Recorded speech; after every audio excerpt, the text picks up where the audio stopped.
জিহবা কাটাকে খুব বড় অপরাধ মনে করেন না বিএনপির চেয়ারপারসনের উপদেষ্টা জনাব হাবিবুর রহমান হাবিব ভাই। তিনি বেশ কয়েকদিন আগে জিহবা কেটে দেওয়া দা, ছুরি, কোদাল, খোন্তা যা আছে সেখান থেকে মানুষের জিহ্বা কেটে দিতে বলেছিলেন। কারণ ছিল একটাই, দুই সাপের এক বিষ, নৌকা আর ধানের শীষ, এই স্লোগান যারা দিবেন তার এই বক্তব্য তিনি আবেগে দিয়ে থাকেন, বুঝে শুনে দিয়ে থাকেন, থ্রেড হিসেবে দিয়ে থাকেন, দিয়েছেন। তার পরবর্তীতে তার ভিতরে অনুশোচনা আসা উচিত যে আমার এই বক্তব্য সঠিক হয়নি, এটা আসলে দেওয়া উচিত হয়নি। বরং এখন টিভি চ্যানেলে এসে বলেছেন যে জিহ্বা কাটা এটা কি খুব বড় কিছু হলো? মানে জিহ্বা এটা তো কেটে দেওয়াই যায়, এটা খুব একটা বড় অপরাধের কি আছে? এটা তো বড় কোনো অপরাধ না।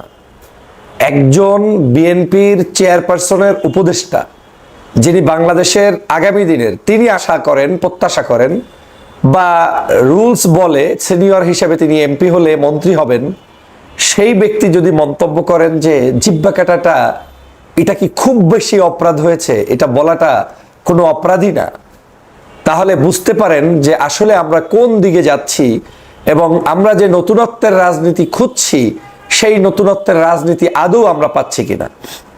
আমি আগের ভিডিওতেও বলেছিলাম যে ব্যক্তিগতভাবে আমি ওনার সাথে বহু টকশো করেছি। 5ই আগস্টের পরে শাহবাগে একই মঞ্চে বক্তব্য দিয়েছি। পছন্দ করা একজন ব্যক্তি, অপছন্দের কিছু নেই, কিন্তু হঠাৎ করে এই 5ই আগস্টের পরে কেন জানি আমার সেই পুরাতন বন্ধুরাই পরিবর্তন হতে চলেছেন এমনভাবে যেটাকে আর কোনোভাবেই বরদাস্ত করা যায় না, মেনে নেওয়া যায় না। আর মেনে নিলে আপনি তাহলে আর মানুষের মধ্যে থাকতে পারেন না। মানে আপনার জিহ্বাটা ধরে কেটে দিবে যেখান থেকে ইচ্ছা সেখান থেকে, সেটা দা দিয়ে হোক, খন্তা দিয়ে হোক, কুড়াল দিয়ে হোক, কেটে ফেলবে। এরপরে আবার সাংবাদিকরা জিজ্ঞেস করবে ভাই এটা কেন করলেন, তো বলবে যে এটা কি খুব বেশি বড় কোনো অপরাধ হয়ে গিয়েছে, এটা কি খুব বেশি বড় কিছু হয়ে গিয়েছে, মানে এটা কোনো ব্যাপারই না। তাহলে এই হচ্ছে আপনার আমার সোনার বাংলাদেশ আর আপনার আমার সোনার বাংলাদেশের নেতাদের বক্তব্য। গত 16টি বছর আমরা আওয়ামী লীগ থেকে বাংলাদেশকে রক্ষা করার জন্য লড়াই করেছি, সংগ্রাম করেছি। সেখানে এই হাবিব ভাই অন্যতম, আমাদের সাথেরই একজন সহযোদ্ধা। আমরা অনলাইনে টকশোতে কথা বলেছি, তখন কি বলেছি? আওয়ামী লীগের জুলুম, আওয়ামী লীগের অত্যাচার, আওয়ামী লীগের নির্যাতন, আওয়ামী লীগের গুম, আওয়ামী লীগের খুন, আওয়ামী লীগের অন্য মতের মানুষের উপরে জুলুম নির্যাতন, বাক স্বাধীনতা হরণ, এই কথাগুলোই তো আমরা বলেছি। তা আওয়ামী লীগ যে আচরণগুলো গত 16 বছর এস্টাবলিশ করেছে, একই আচরণ তার বিরোধিতাকারী ব্যক্তিদের কাছ থেকে যখন হবে, তাহলে সেই আচরণটা আর আওয়ামী লীগের আচরণের মধ্যে কোনো পার্থক্য থাকে? তাহলে আওয়ামী লীগ আর বিএনপির মধ্যে পার্থক্যটা কোথায় হাবিব ভাই? আরো দেশনেত্রী বেগম খালেদা জিয়ার আপনি একজন উপদেষ্টা। আমি গতকালকের জন্য একটা ভিডিওতে বলেছিলাম যে চেয়ারপারসনের উপদেষ্টা মানেই ভীমরুতিতে পেয়েছে।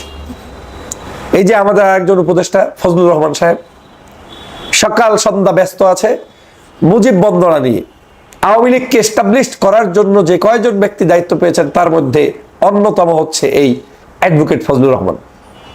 তার কোনো ইস্যু নাই, ইস্যু ছাড়া যেই সাধারণ শিক্ষার্থীরা বাংলাদেশকে স্বাধীন করে দিয়েছে তাদেরকে শত্রু বানানো তার একটা ইস্যু, তাদেরকে রাজাকার বানানো তার একটা ইস্যু। ঢাকা বিশ্ববিদ্যালয়ের ছাত্ররা কত সুন্দর আয়োজন করেছে, শিবিরের ছেলেরা আয়োজন করেছে, সেখানে যে নাগরিক হত্যা করা হয়েছে অবৈধভাবে, সেই হত্যাকাণ্ডের বিরুদ্ধে তারা ফেস্ট করেছে, সেই ছবিগুলো প্রচার করেছে। তিনি বলছেন ক্যাম্পাসগুলোতে এদের ছবি টানানো হয় কেন? সব রাজাকারের বাচ্চা।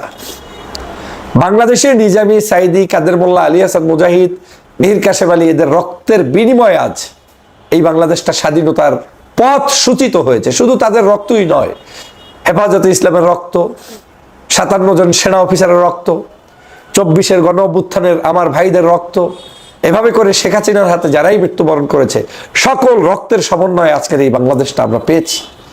কিন্তু আজকের তাদেরকে আবার দূরে ঠেলে দেওয়ার জন্য মিথ্যা শেখ হাসিনার বানানো নাটকগুলোকে সামনে এনে যুদ্ধাপরাধী নাটক এই সেই বানাচ্ছেন ফজলুর রহমান সাহেব। একটা বার ভেবে দেখেন নাই যে আপনার অস্তিত্ব আজ কোথায় থাকতো যদি এই আন্দোলনে সফল আমরা হতে না পারতাম?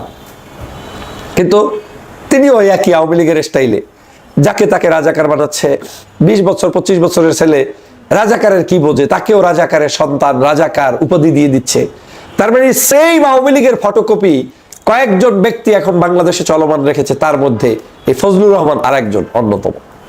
আমি সে কারণে বলছি, আমাদের এই হাবিব ভাইয়ের বক্তব্য, ফজলু ভাইয়ের বক্তব্য, এরকম করে আরো কয়েকজন নেতা আছে, তাদের বক্তব্য যে কোথায় নিয়ে যাচ্ছে এই দলটাকে এবং কোথায় নিয়ে যাচ্ছে প্রশ্নবিদ্ধ করছে, সেটা তারা নিজেরাও জানে না। আর এই কথাগুলো যারা স্মরণ করিয়ে দিবে, তারা হয়ে যাবে রাজাকারের দোসর, তারা হয়ে যাবে আলবদর শামস। দুঃখ লাগে, কষ্ট লাগে। এটা হতে পারে না। এই দলটি একটি ইসলামী মূল্যবোধের দল ছিল, এই দলটি একটি জাতীয়তাবাদী মূল্যবোধের দল ছিল। এই দলটাতে যদি বামপন্থী একজন নাস্তিক্যবাদী লোকও থাকতে পারে, ধরেন গণতন্ত্রের স্বার্থে যে সবাই থাকবে, তাহলে এই দলের উচিত ছিল এই দলে ডানপন্থী আদর্শবাদী মানুষরাও থাকবে, যারা ন্যায়ের পক্ষে কথা বলবে, অন্যায়ের বিরুদ্ধে কথা বলবে। কিন্তু আজ তারা কোণঠাসা। আমি নিশ্চিত তাদের আজকে অস্তিত্ব নেই। এখানে শুধুমাত্র তাদেরই অস্তিত্ব যারা সকাল সন্ধ্যা জামাত শিবিরকে গালি দিতে পারবে, মানে ইসলামপন্থী রাজনৈতিক দলগুলোর বিরুদ্ধে স্লোগান তুলতে পারবে, পীর সাহেবদেরকে নেশাখোর বলতে পারবে। আজকে তাদের খুব মূল্যায়ন। এটা দলের জন্য যেমন ক্ষতিকর, দেশের জন্য ক্ষতিকর, ঐক্যের জন্য ক্ষতিকর।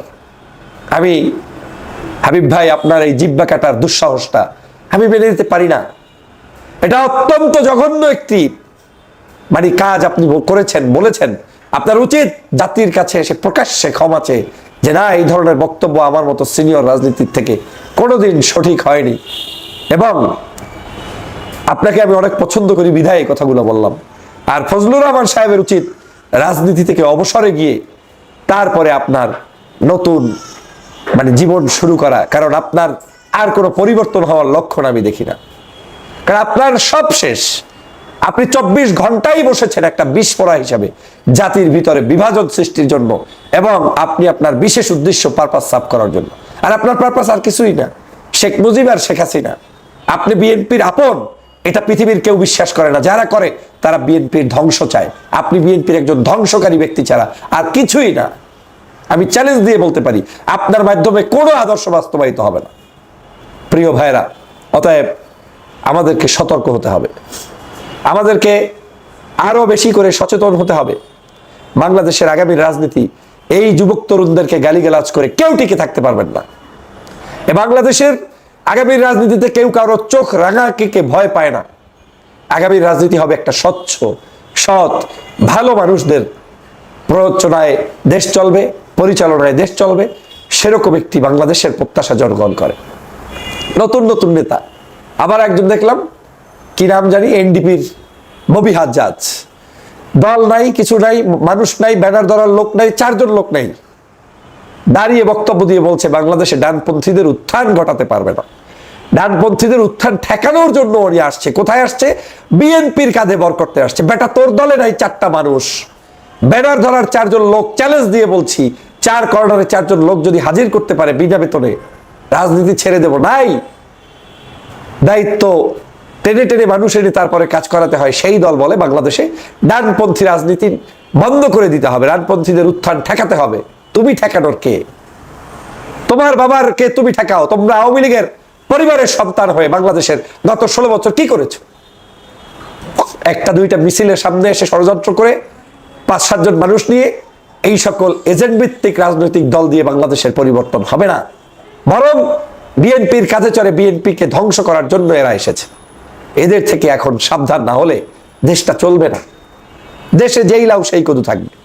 অতএব সতর্ক অবলম্বন করুন, জাতিকে নতুন করে দিক দেওয়ার চেষ্টা করুন এবং এই জাতিকে উদ্ধার করুন। প্রিয় দেশবাসী।